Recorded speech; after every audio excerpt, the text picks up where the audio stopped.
Welcome to Your Average Witch, where we talk about witch life, witch stories, and sometimes a little witchcraft. Now, if you're confused, you might have noticed a name change. It's only been about a month, so you'll get used to this name too. While I loved the play on words and who, which, where, I feel like this name better fits the content. I'm collecting stories from Your Average Witch. I will still be my knuckle-headed self, laughing the whole time, though, so it's still the same thing. In this episode, we meet Mint Siegel, also known as Mother Mint or Mint Fairy. She introduces us to her business, the Mint Coven, and spins tales about growing up in the South, a coven sabbat that went less than well, and shares her wishes for how she hopes the global majority will be treated in witch shops in the future. Now let's get to the stories. Well, hi Mint, welcome to the show. Thank you so much for having me.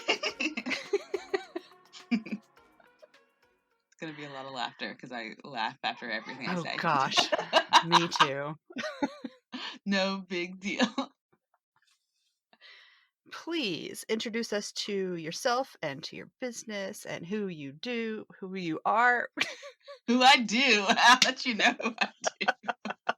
Hey everyone, it's Mint Fairy, also known as Mint Siegel. I have a YouTube channel called Mint Fairy where I talk about magic and folklore and self-love and just whatever, crosses my mind. I talk about the Fae, just all kinds of wonderful, exciting, magical things. I also own a business called Mint Coven where I make customizable magic for people as well as intentional crochet items and things of that nature. My pronouns are she, they.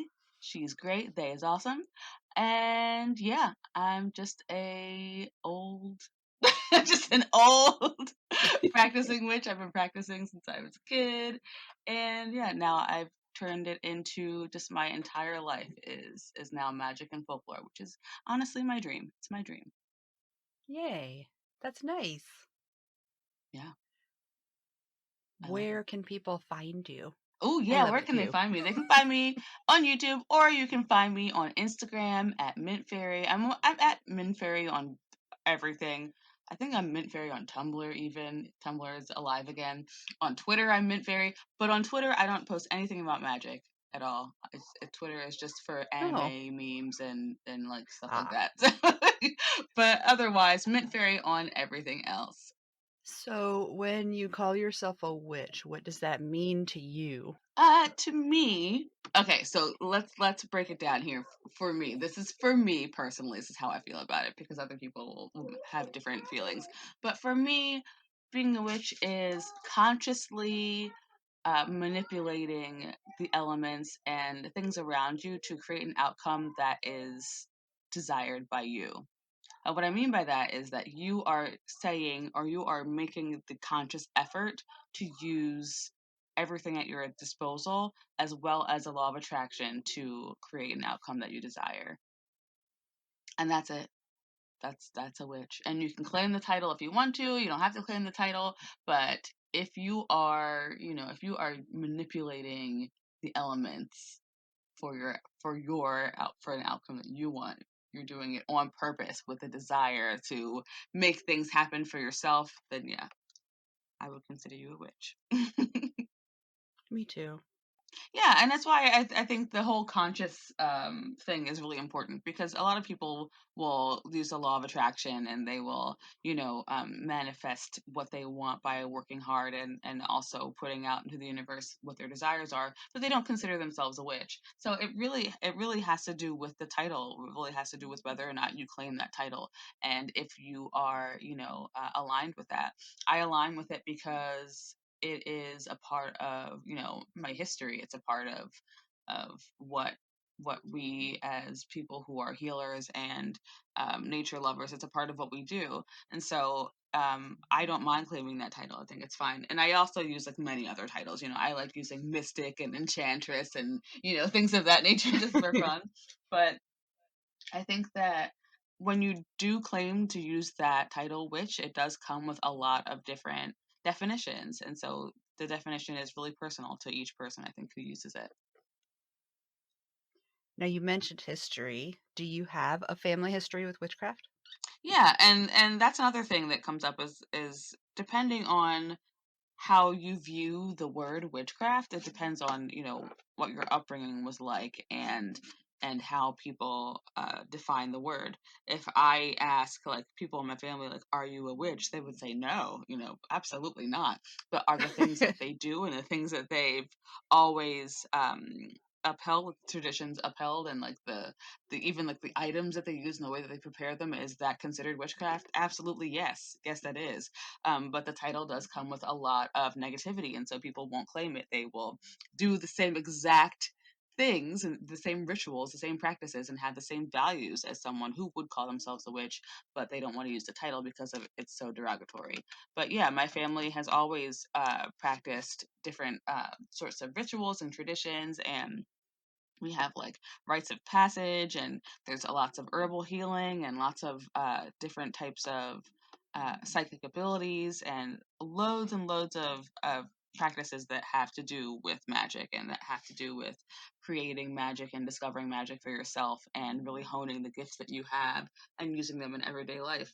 Since I was a really small child, I've been listening to stories and legends and folklore from my grandmother and my aunts and my cousins, and almost everybody, like all of my cousins that I grew up with, definitely went through a very hardcore, like witchy stage in all like aspects of the words, like when it comes to style and lifestyle and the things that they would practice and say. Everybody in my family went through a really like the craft like sort of phase, and then came out the other side with a different sense of self and a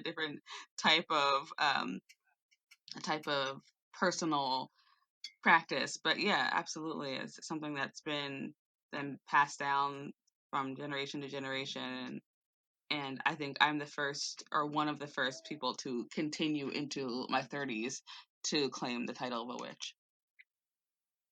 What kind of rites of passage?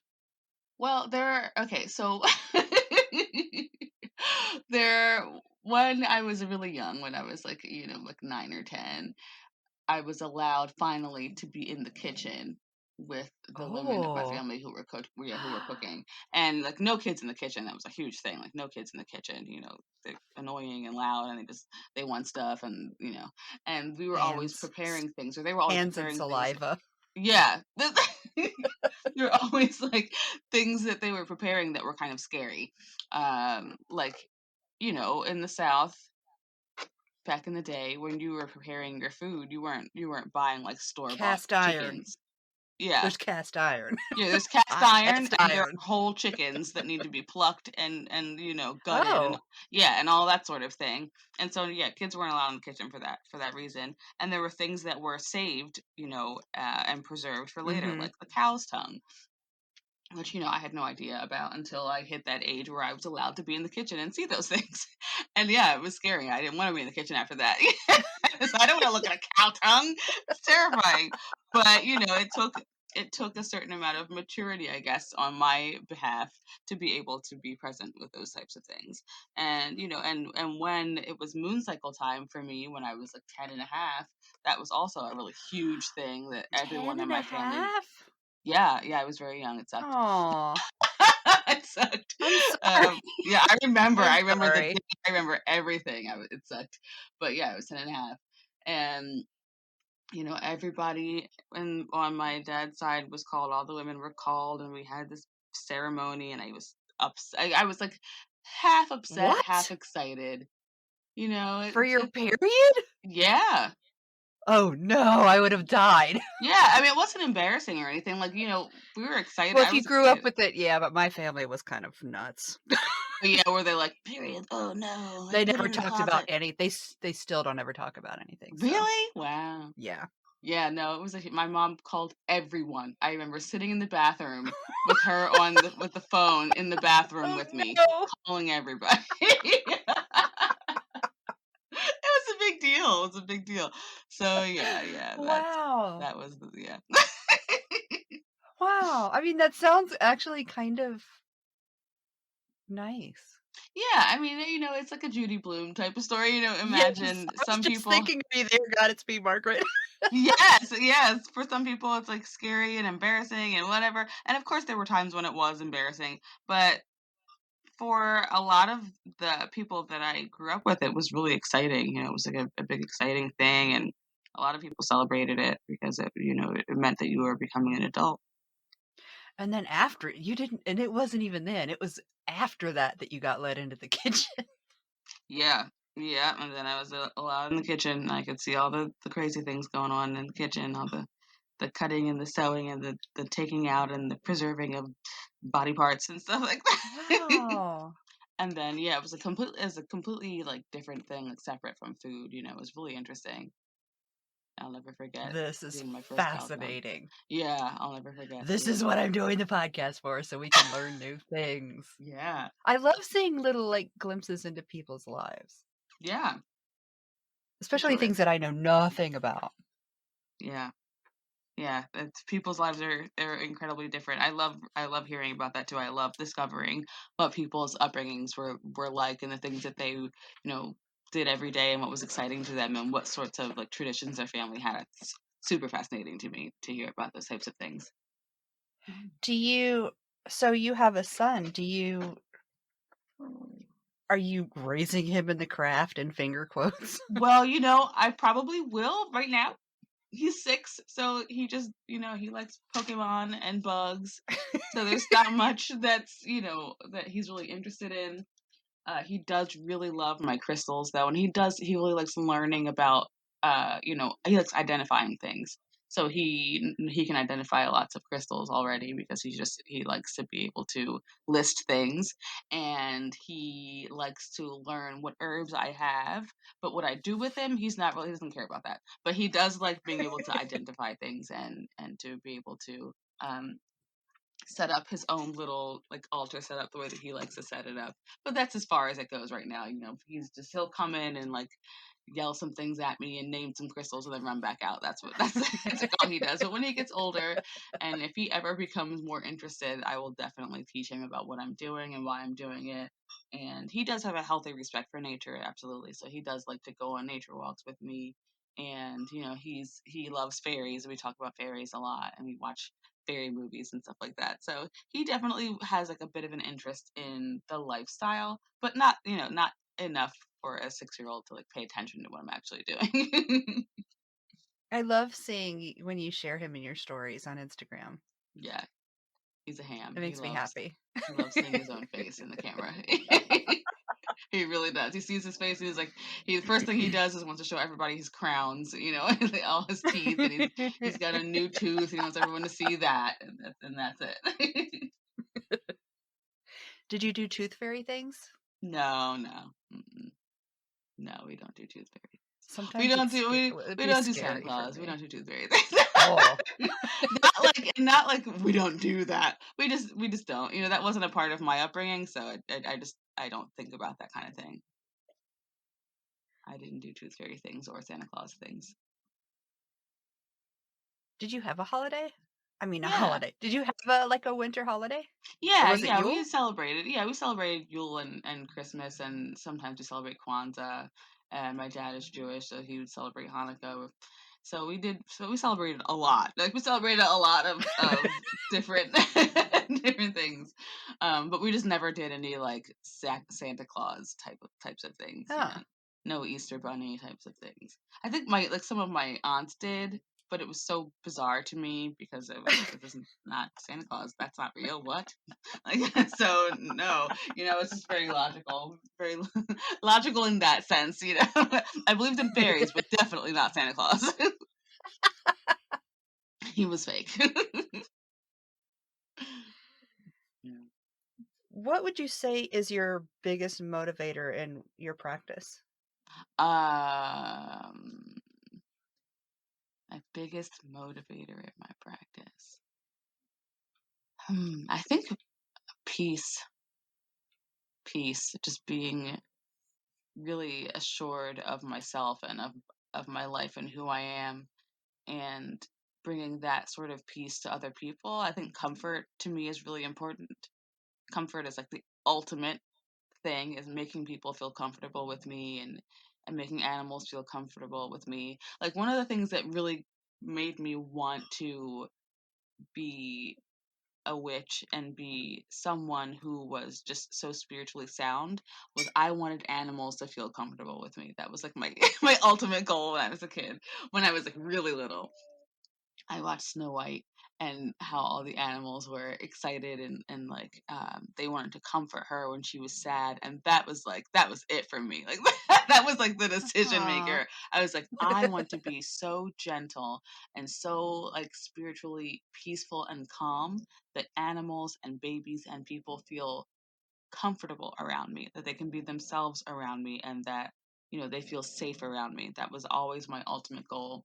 And that's always like my biggest motivation, like all the time, just in general in life. When I go outside, I want people to see me and feel like they can be themselves with me and open up to me, because I think it's really important for people to feel that with people, you know, to feel like they can just relax and let their shoulders, you know, like relax and unclench their Get out jaw of and their ears. yeah, and just like chill. You know, I think that's like my biggest motivator in life, and so that's my biggest motivator in my craft as well.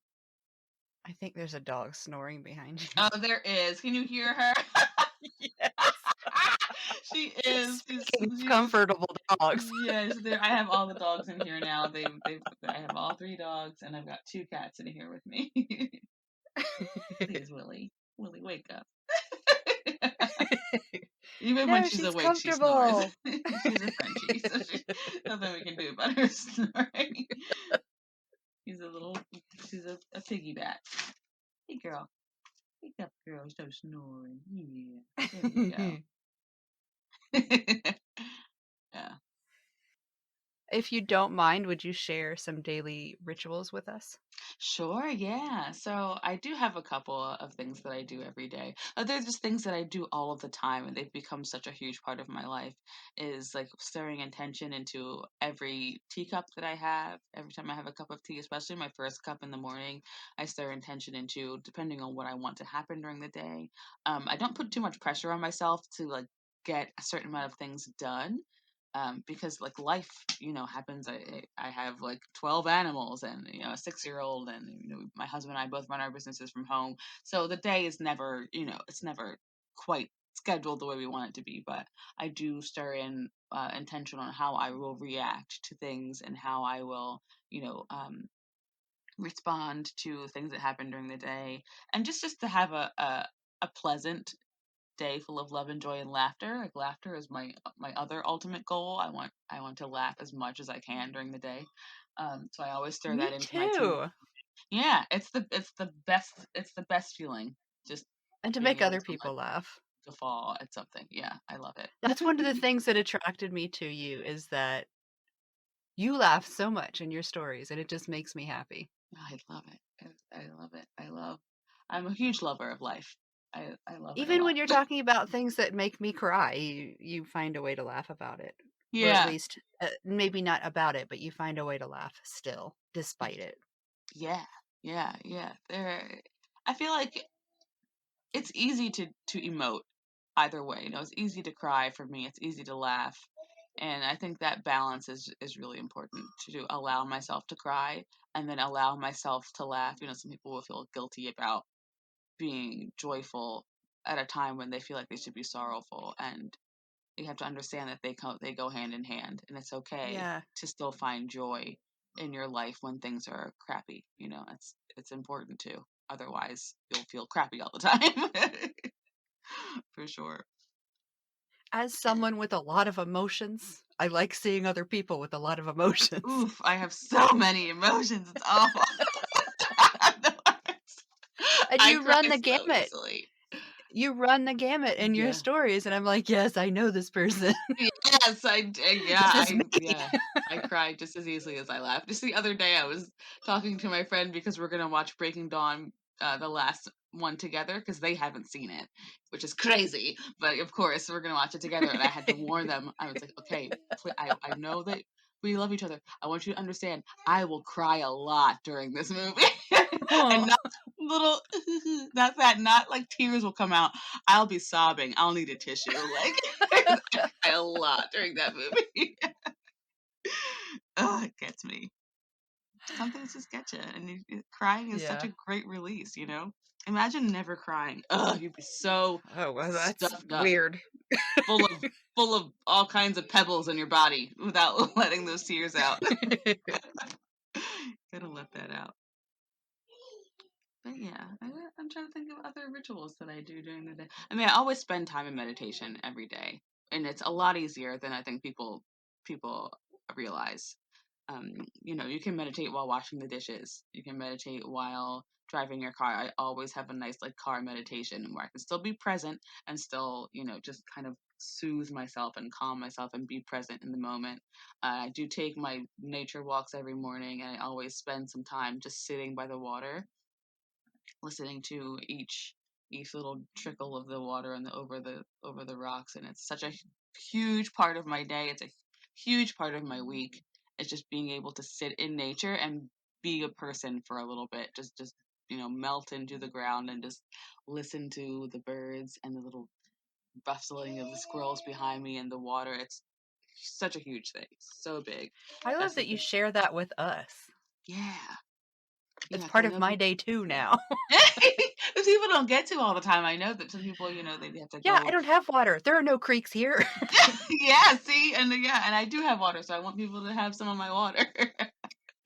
Share my water with If I people. did And it, it's I'm like, "Look, here's some rocks and here's some spiky stuff that'll really hurt." That's what I have to share. ah man, yeah. Here's pointy stuff. Here's injury. Here's injury plants. There you go. Here's hurt plant. Here's rock. That's what we have here. Yeah, so that's why I like sharing it with people so they can see, the nice little bits of water trickling and just like chill on my walk with me in the morning. It's Well, nice. I It's appreciate it very much. Thank you so much. You are welcome. Everyone is Because I welcome. miss water and green things. Yeah, yeah. When I lived in Florida, I missed the type of green things we have up here. That was something Mhm. I really missed. Just the forestiness. And I like the swamp. It's cute, but I don't wanna live there. I do definitely prefer the mountains and the trees and the type of wildlife we have here. Although I do miss the lizards. Lizards were great in Orlando. They're everywhere. Lizards. So crazy. It took me a long time to get over the fact that there were just lizards everywhere. And we We buy have them that here. actually. We have that. You have lizards too? Yeah. Yeah, every time I drive in, I come in from work, all the lizards are like skittering off our They're like, ah, driveway. ah, she got him. I love that. So, what would you say was your first experience in witchcraft that you can remember? Hmm. Gosh. Whether you knew it was that or not. Oh man.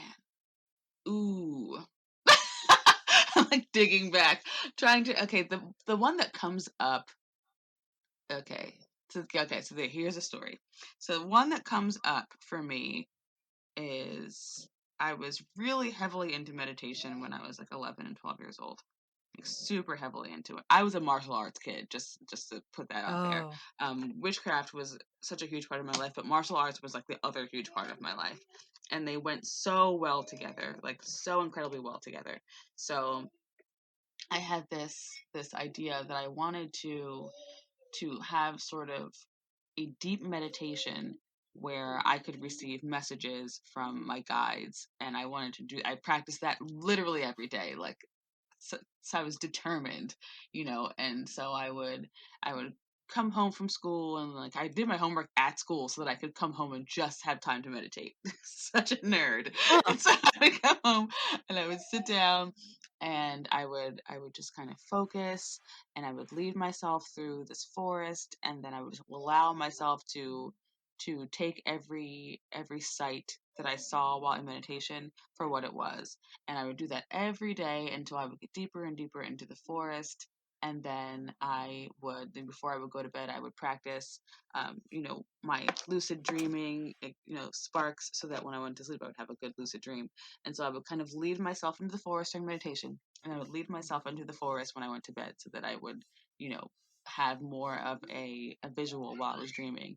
And the first time I had a really good visual I was leading myself into the forest, and then I was asleep, and I was able to continue walking through the forest like in this dream state.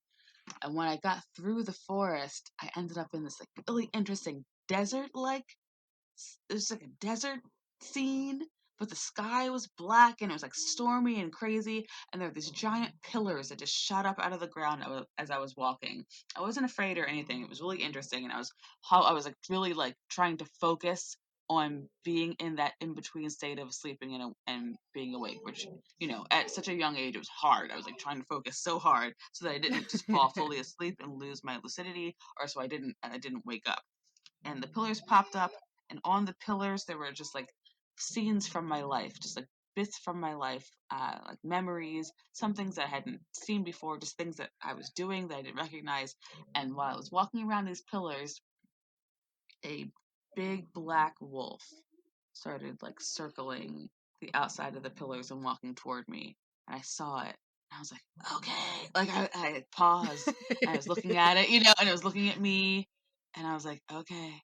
Okay, like, is this happening? All right. And then I woke up. I don't know. I woke up and I was like, okay. Ah.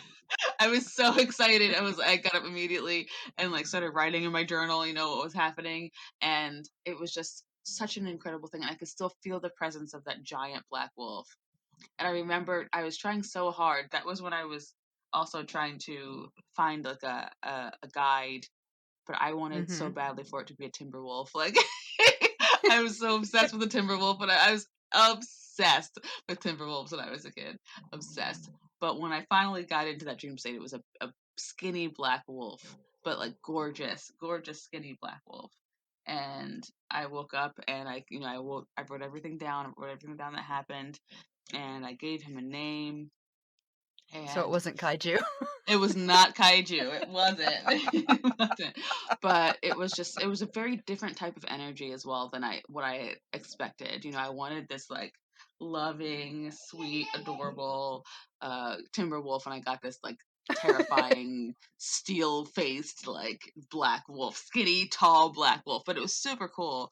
It was very, very cool, and I could feel like the presence around me a great deal. It was very stern sort of energy, one that I definitely didn't expect, but something that kind of put me into that state of mind where I was being protected and I had to continue to do things the way that I was doing them in order to remain within that like spiritual realm. So it was really cool. It was really cool, and I will never forget it because it was it took so long for me to have a dream like that. Like it took me like so long, months and months and months and months and months. I don't even remember. It probably was like a year, a little over a year, and then I finally had a dream that way, and I was like, yes, yes, yes.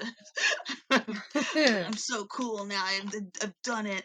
I've got my animal guide. That was exciting. What would you say is your favorite witchcraft experience? Hmm. Or worst? Or both? Hmm. My favorite witchcraft experience. Gosh, I probably have so many. Oh man, it's I'm trying to remember. Like I had when I was younger, I used to just like do so many things. I would have so many rituals. I would try so many different types of spells and stuff. Because when you're a kid and you find out about magic, you just want to do everything all at once. You just get so excited to just run out there and find whatever tools you have and just like using them and doing things. But some of my favorite memories of doing magic were definitely in the woods. But there was a nice creek where I lived, and it was super beautiful and it was very peaceful, and there was so much energy there. It was so full of just sparkle. It was just gorgeous. And I remember one day going out there and laying down just in the woods, just laying on the grass like a weird child.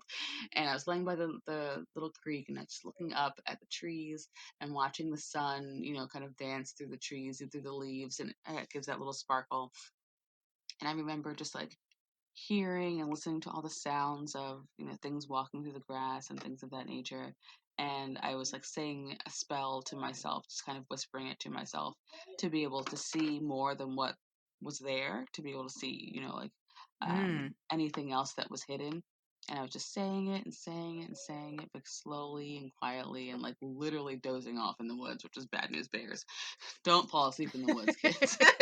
Especially just on the ground without a blanket or anything. But it was such a lovely experience, and to be able to see, like anything else that was hidden. And I was just saying it and saying it and saying it, like slowly and quietly, and like literally dozing off in the woods, which is bad news bears. Don't fall asleep in the woods, kids. Especially just on the ground without a blanket or anything. But it was such a lovely experience. And as I lay there, I could hear like voices, like little whispers and things of that nature. And I was like, what is going on? I was like, am I hearing this? Is this real? I don't know. I didn't want to move because I didn't want to like change it. And I'm just laying there looking around, like back and forth, and seeing like little like flits of light and little tiny beams. And I'm like, am I having this experience? As I always question everything that's going on to make sure, like, am I okay? Is my brain working all right? Am I crazy? Is this really happening? I don't know. But yeah, it was just one of those really silent sort of spells where I just kept repeating a mantra over and over again to be able to see more than what was there. And I could see there was so much movement. There was just so much movement in the trees and in the grass and in every flash of light that I could see. It was just so There's a much fun. sniffing. There's a dog sniffing. Yeah, no, yeah.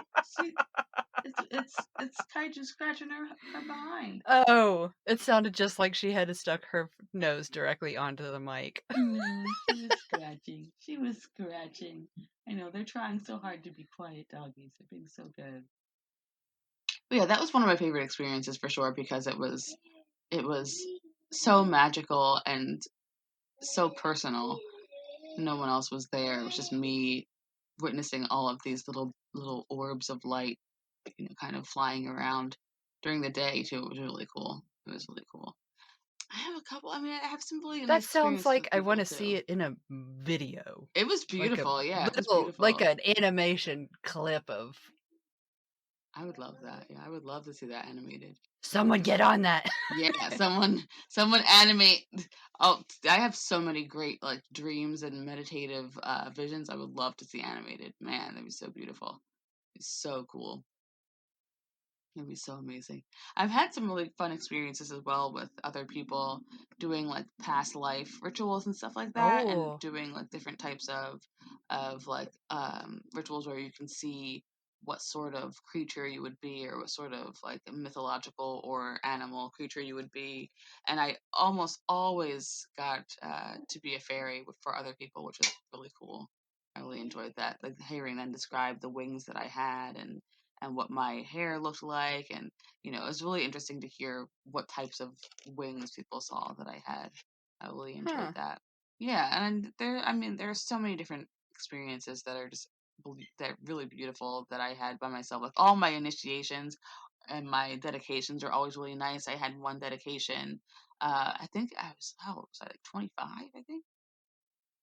I think I was 25. I was rededicating myself to Artemis, and it was a huge, beautiful ritual. I had been preparing for it all month, had all my tools, everything set up. And that night there was a thunderstorm, which I did not expect, but it was so perfect. It was incredibly perfect. Yeah, it was lovely. So I ended up I did most of my ritual outside, but then I ended up moving it inside because it Oh. started raining. But the way my apartment was then, I had floor to ceiling windows. And so I opened the windows and just opened the curtains. So it was like I was still standing outside, and I was just like, I had my arms up and I was just like declaring my dedication to Artemis and to protecting women and children and animals. And I was just like yelling into the storm, and it was torrential. It was awesome. Oh. And yeah, lightning was striking, and I was all wet because the windows were open, but it was amazing. And then afterwards, I took a bath, and then I went to sleep, and it was just such a huge, energetic ritual. It was so dope. I'll never forget it. It was so cool. I have so many great little snippets of dreams and meditation with Artemis. I love them. She's just my favorite. She's my favorite. What would you say your worst witchcraft experience was? Hmm. I don't too many bad experiences. I mean, I have some experiences, of course, with young coven life, like teenage coven life, with other people not really having the same values that I do. One of my worst memories that I have, it's not really bad, it just sucked, was going to a huge ritual with a coven in Florida. And they had a huge coven. I don't remember what their name was, but they were a really big coven, and they have rituals every full moon. And they invited me, and of course, I was, a mom, and Yule was, how old was Yule? 2 or something. And it was a family friendly ritual, so I was like, all right, I'm bringing my family. So we went into, the circle and everything, and it was very serious. They were all very serious, which I don't know if you can tell, but I'm not a very serious person. Yeah, I would have trouble with that. Like, I take life obviously very seriously, but not so serious that I can't smile and laugh all the Yeah, time. you have to enjoy it. Yeah, yeah. And I understood that their ritual was, that I understood their seriousness. I get it. I'm not saying that you shouldn't be serious or that you shouldn't be stoic, um, because that's what they were doing at the time. And I knew most of them, and they were all pretty jovial people, so it was kind of odd and off-putting to step into this situation where they were stern looking, and their Stern. faces, yeah, they looked like mean almost.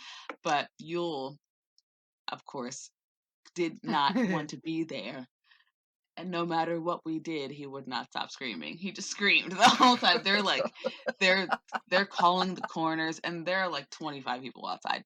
They're calling the corners, and they're, very serious, and we're going around the room stating intentions, and no one's smiling at all. And Yule's just crying and screaming, and I'm like, oh my god, oh no, god, oh god. I felt so badly. And they had like cut us into the circle and everything. They had their athame, and they had to like cut Jody and my husband. They had to cut him and Yule out so that they could leave the circle, because Yule was just losing it the whole time. Like, there was dead silence, and then my son screaming, and I felt so bad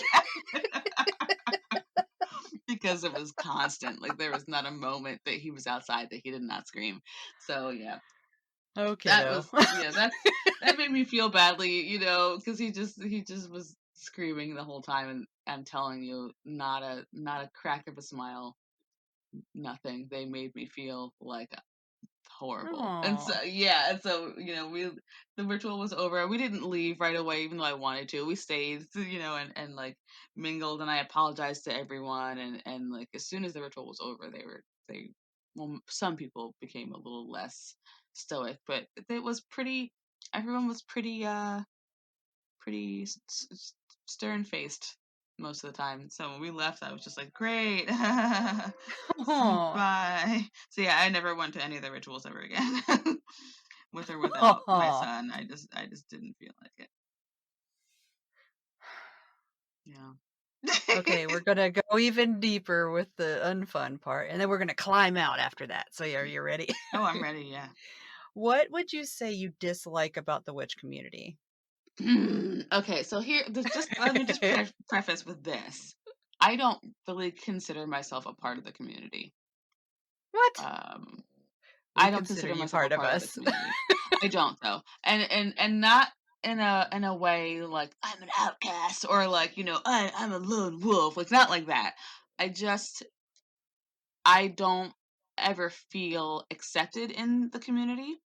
What? In the particular type of community, I feel like I am a part of other people's like friend circles that are a part of the community, but I don't participate in anything that is with other people aside from this right now. You know what I mean? Like, I don't do anything for like this whole group of people, if that makes sense. I don't know. It's hard to describe, but I just don't consider myself a part of the community.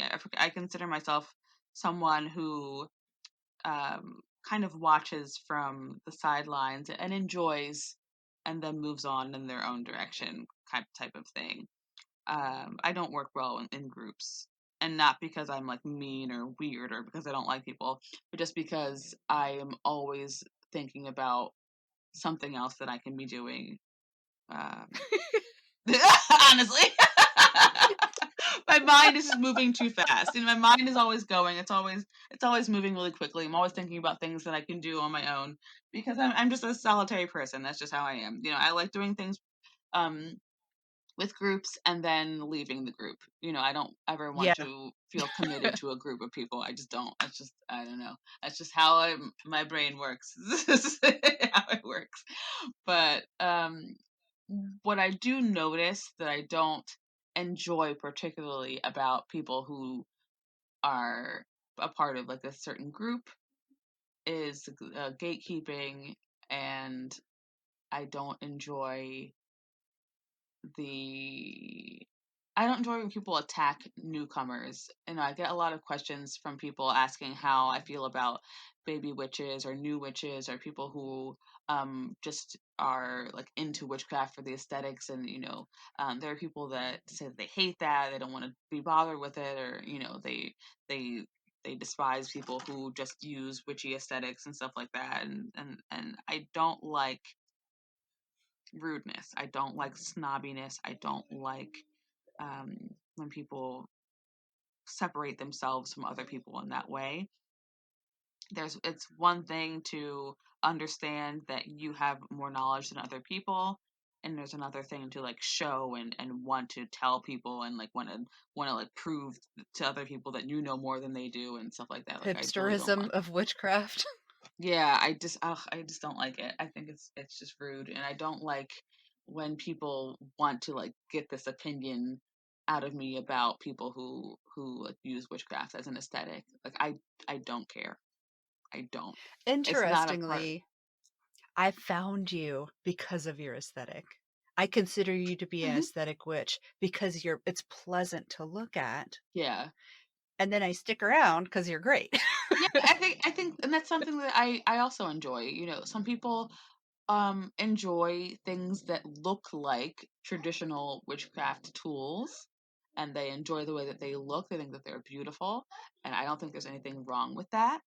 Um, I don't. I As long as people aren't being, disrespectful to cultures and things of that nature. As long as people aren't being disrespectful to anything like that, I don't care. It's not a part of my path to judge other people. It's just not, and I I don't like that kind of like group activity. I've noticed in certain groups that I've like um not really been a part of, but just kind of have known that there's this like snobby outsider, inside outside type of attitude that I just will never be a part of.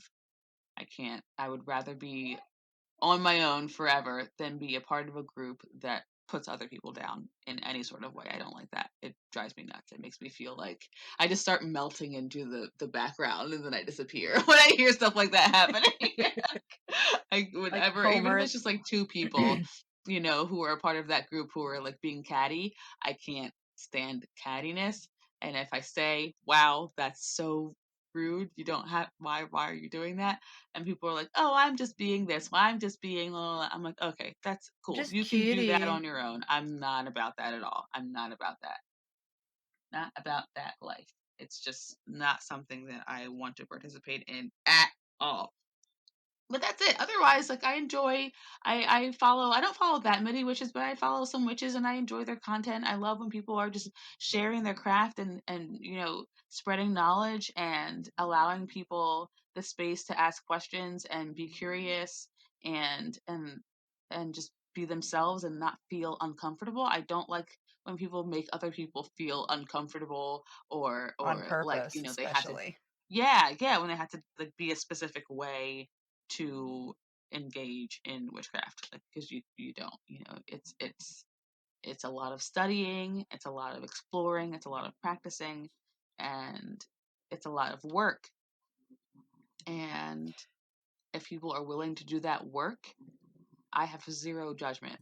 I'm not gonna judge the way people do anything, or I'm not going to judge how long it takes them to learn something, and I'm not going to judge, what they are wearing while they're doing it. that's I can't get with that. People are people. We're all just people. If you are considering yourself to be on this like high pedestal, where you're looking down on other people, I cannot get with that. Just miss me with that. Kick that right out of the window. So, what do you love about the witch community? I love when I can find people who feel the same way that I do. I love when I meet witches who are comfortable with being themselves and just with being open and talking and sharing and being non-judgmental. I love that because there are so many witches who are just beautiful people who are so pleasant to talk to and who are just so they're giving with their information, and I love that. I love when the community grows. I love seeing new people, new faces. I love when people are starting like their YouTube channels. There's so many people that I've seen lately who are sharing their witchcraft journey on YouTube, not necessarily like they are teaching classes or teaching anything. They are just starting with witchcraft and they're posting things that they learn as they learn it, and they're showing people like what they're doing as they do it. I think that's beautiful, and I adore that. I love when people are spreading knowledge about appropriation. I think that's really important.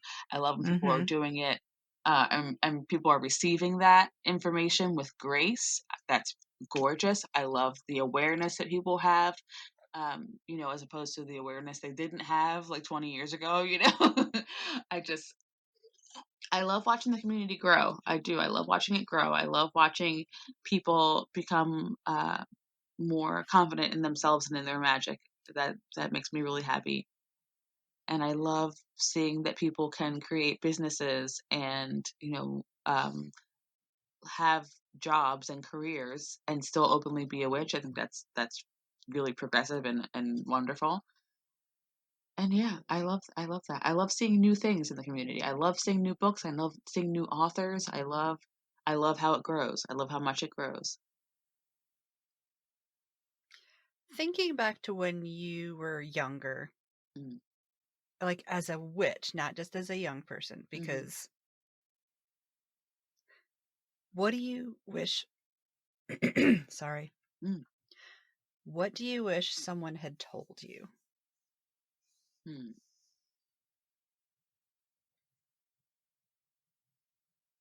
mm. That's that's hard. That's hard.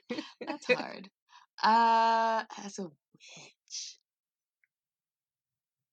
Okay. Okay. or Honest. or do you feel like you had all the support you needed? I don't feel like I had all the support I needed. What I wish I had been given, what the opportunities I wish that I had had, I think, were to be able to go into any kind of spiritual or witchcraft store or something like that and feel welcome. That's what I would have wished for myself. I feel like I had a good deal of knowledge. I've always been really confident in my intuition and in being able to find the answers that I needed. I was like I lived at the library, and I love that the internet is alive, and that I can use it now and that people have that resource because I definitely did not have that resource as a child. Um and I don't think I would have wanted any other information differently. I feel like I did have a great deal of like support. I had a lot of information. I had a lot of love for the craft and for how I was learning. I think that went along pretty well. But what I do wish is that I had more of an opportunity to be a part of the spiritual community at a younger age, because that was something that threw me off a few times was, being a young witch and really learning and wanting information and wanting those things and going into a shop that sold the things that I loved and that had books and things that I was really interested in, and not feeling like I could be there because it was so freaking gatekeepy and borderline racist. that's that's what I would have wished for young Mint would be that I could go into a store like that and have people say hi to me and ask me, what I was looking for or what I was into, or just talk to me. just at least just acknowledge my presence. Yeah. That's sad. Oh, see? And then you laugh. Hopefully, shopkeepers are It listening. is sad. That's sad. And like I Hopefully, really, shopkeepers are listening. yeah, I hope so. I really hope so. And I mean, honestly, I went to Lancaster with my friend for a little vacation a couple weeks ago, and we went Yeah. into loads of spiritual shops, and every shop was beautiful. Everyone in every shop was welcoming and kind and nice and spoke to us. And that is something new to me. That has never been my experience. And so I was really happy about that. That made me feel really happy. And I would hope that one day when I own my own witchcraft shop, that if a child comes in curious and wanting information or just friendship, I hope that I can offer that to them and make them feel welcome and make them feel like they're a person and not make them feel like they have to leave and cry in the corner. You know, Hmm. that's what I want for Come to the that's gem show. Come here to the gem show, and I will take you to my local witch shop who will love you. hello, don't I will come. If you Come. say those words, I will be there. I will set a date. I will February. put it on Come. my calendar. Did you say February? Yeah. Okay, yeah. When it's going to be cold and gross where you are, it's going to be wonderful here in I will Arizona. 10 out of 10. I will be there in February. I'll write it on my calendar. Give me a date and I will make the plans. I will get on a train. I will maybe get on a plane. I'll probably get on a train. That would But actually be a fun trip to get on a plane. I mean, a train here. yeah, I love train rides. I would love that. I don't know where the train station is. I knew where it was in Colorado, but not here. I know. I'll figure it out. I'll get a horse. Okay. Yes, I have a big yard. I'll get a horse from the train station to your house. Oh, it's been so long since I've been to a gem show. I would love that. And this is the gem show, man. Oh, yeah. Yes. Okay, yes, I'm coming. Okay, yay. Plan for my arrival. What is something you geek out about? Oh, everything. Okay, so lately, literally, I'm so excited about life. Lately, I've been super geeking out about finding minerals in my state where I live. It's so fun, and I spend so much time researching what minerals I can find here in Delaware, Pennsylvania, New Jersey, New York, and in the Carolinas, anywhere that I feel like I can drive to. I'm looking to see what I can find. I've been rockhounding just constantly. That's like my constant goal is to be hounding for rocks. It's so much fun. It's Even more reason to come here. I know. That's I want to rockhound in every state in the US. That is my goal. And thrift and thrifting and rockhounding in every state of the U.S. My two favorite things. It's so much fun, and it feels so magical to me because it's as if I'm being given a gift when I find something really beautiful. It feels like I'm being given a gift, and I swear I can hear like fairies singing choir songs behind me when I find something. I'm like, yes, look at this! Like it's so excited. It's such a joy. And so I geek out about that. I come home and I wash them off and I scrub them and I immediately just find my husband wherever he is in the house and I go, look at this. And he just stops what he's doing and goes, okay. He has to like prepare himself for what I'm bringing in the house because I get so excited about it. Yesterday I found some green quartz and it's so beautiful and I washed it off and Oh. I was like, husband, look at this green quartz I found. I get so excited about it. That is one of the biggest things I'm geeking out about right now is rock hounding. It's wonderful. Who are the three biggest influences on your practice? Hmm. Three. Hmm. Okay. This is hard. I mean, I have a You lot can of different influences. reduce that if you need No, to, I or mean, I don't know. increase it up to How, 5. increase is what I'm thinking. Okay. Increase. One of my biggest I can't use words. Inspiration. My biggest inspirations, um, aside from just being alive and being in nature. One of my favorite witches of all time is Mickey Mueller. Do you know Mickey? Nope. Okay, I love her. I love Mickey. I have been a huge fan of Mickey since I was a teenager. My first apartment, I was 18, and my laptop, not laptop, not my laptop, my desktop screensavers was Mickey Mueller's art because I loved her Mm. so much. I thought she was so cool.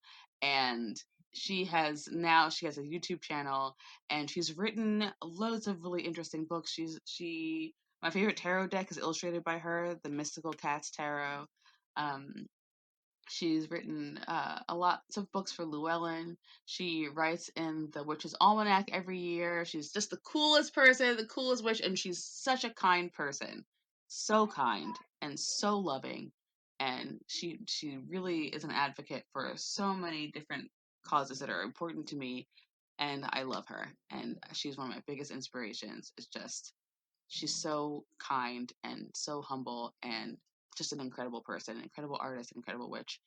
10 out of 10 recommend Mickey Mueller. um, and the movie Practical Magic, I freaking love that movie. I love the book and I love the characters so much. The characters are very um, admirable to me. The aunts, I love them. They're just that kind of beautiful balance of kindness and sternness is wonderful, and it's something that I hope to emulate in my later years. Um, my mom, just the and my grandmother, both of them they had gone through such huge transformations in their life, like huge transformations, like just incredible change. And that sort of thing reminds me that you can always change your life. You can always change who you are. You can always wake up in the morning and decide, you know what? I'm completely flipping the script. I'm doing things completely different now, and I love having that reminder that that's possible. And they both have done that sort of thing. Like they both transformed their lives completely, which was amazing to me. Oprah, Oprah is a huge inspiration to me. I love her. Just Hmm. the amount of things that Oprah has done, just that kind of drive is always very inspiring to me. Just having her hand in so many things is something that is very inspiring to me. Artemis, huge inspiration, crazy inspiration. But just the idea of protecting those who need protection and being very focused on very specific goals, that's really important to me and that inspires me a lot. Just having that purity of heart, but also that like tenacity is like really incredible to me. Speaking of tenacity, Jack Black is a huge inspiration to me. There are so many people that inspire me to just be kinder and to be more open and more understanding in every aspect of my life, especially in my craft, because ultimately my craft is about becoming a better person. Some people are into witchcraft, to boost themselves financially, to boost their own personal power, to boost self-love, to boost, whatever it is that their goal is, to become, the ultimate, peace leader, whatever their goal is. My goal is to always be more understanding of people and to be able to show people the kind of love and acceptance that they need to be their best, to be their absolute best. So that's important to me, because when you give people that kind of support, they want to give other people that kind of support. When you see people happy, you want to be happy, you want to show happiness, you want to give happiness. It's a domino effect. Yeah. And it's a the kind of effect that I want to have on the world. The domino effect. The love domino effect. Who would you like me to have on the show? Who would you like to see on the show? Oh, everyone, but Mickey Mueller for sure. Mickey Mueller for sure. That would be really awesome. I don't know if I've ever heard her on a podcast. I feel like I haven't. Ooh. Maybe she'll come tell us some stories. Yeah, I would love that. Mickey Mueller. Who else? Maddie Mystic. Maddie Mystic would be great on a podcast too. Loads of people. Yeah, Mickey. They're dope. They're both double M's. Mickey Mueller and Maddie Mystic. That'd be great. Got a kitty in my lap now. Yay! I won. Is there any? So I have 2 questions that I didn't tell you. Okay. I just said there are 2 questions. So number 1, recommend something for people to check out. Okay. Scary Fairy Godmother. I talk about her all the time because I love her. She's my favorite YouTuber. She talks about the Fae, and she does like a retellings of people's experiences with the Fae from all over the world. She tells people's real fairy encounter stories, as well as people's like fairy short stories and things of that nature. She also does a fairy bestiary where she just talks about fairies from A to Z, every type of fairy that exists, and it's so fascinating. It's so fun to listen to, and I always recommend her to everybody because that's like what I listen to when I'm in between audiobooks. I just listen to her channel over and over again because it's so interesting to hear people's fairy encounters, and it's so interesting to hear how similar they can be. It's fascinating to me. So highly recommend Scary Fairy Godmother. Who else do I recommend? That's my favorite. That's my favorite. I always say Scary Fairy Godmother. And obviously I've recommended Mickey Mueller 80 times in this podcast. Now the last question. Tell me a story that you'd love telling people. It doesn't matter what it's about. It doesn't have to be witchy or magical at all. It can be something dumb that happened one day in school that you laugh about all the time in your head. Oh, I don't know. All these weird ones that have nothing to do with anything keep coming up.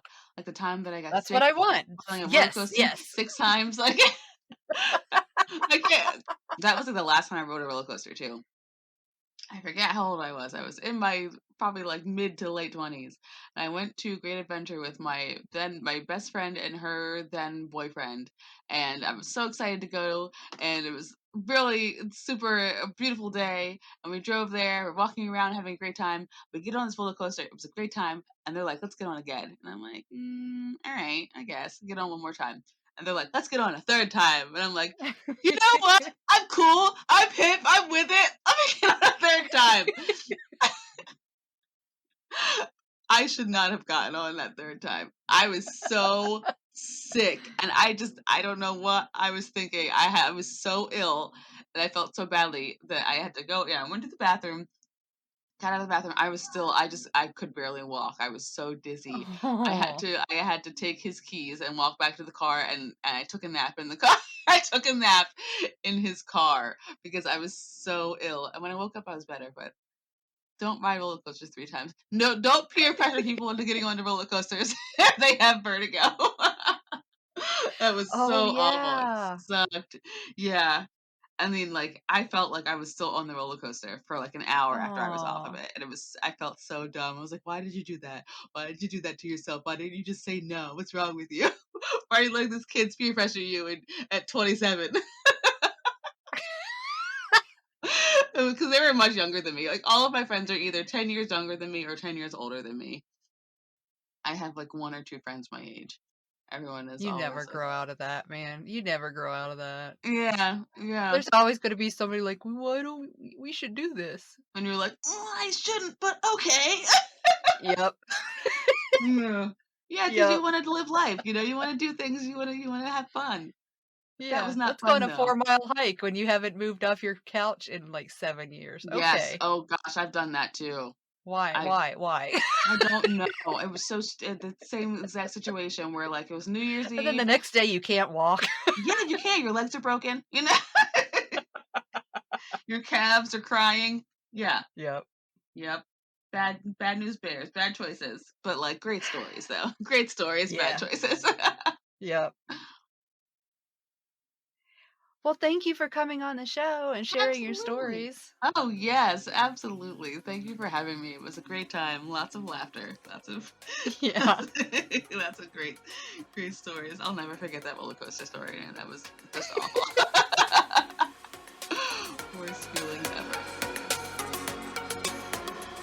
Thanks again to Mint for. Well, thank you for coming on the show and sharing your Absolutely. stories. Oh, yes, absolutely. Thank you for having me. It was a great time. Lots of laughter. Lots of Yeah. lots of great stories. I'll never forget that roller coaster story, and that was just awful. Worst feeling ever. Thanks again to Mint for being on the show. I am really excited that she was willing to talk to me because I followed her for a pretty long while on Instagram, and I think she's just a great and interesting person.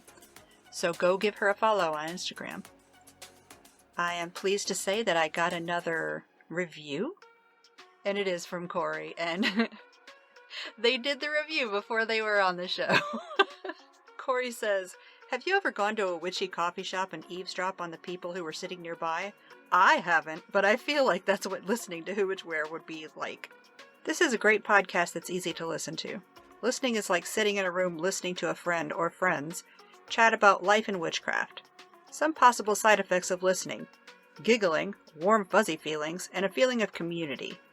Wonderful questions and great answers. I always look forward to the next episode." Thanks, Corey.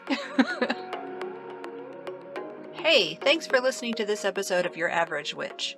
You can find us all around the internet on Instagram at Your Average Witch Podcast, Twitter at Average Witch Pod, Facebook at facebook.com/Your Average Witch Podcast, at YourAverageWitchPodcast.com, and at your favorite podcast service.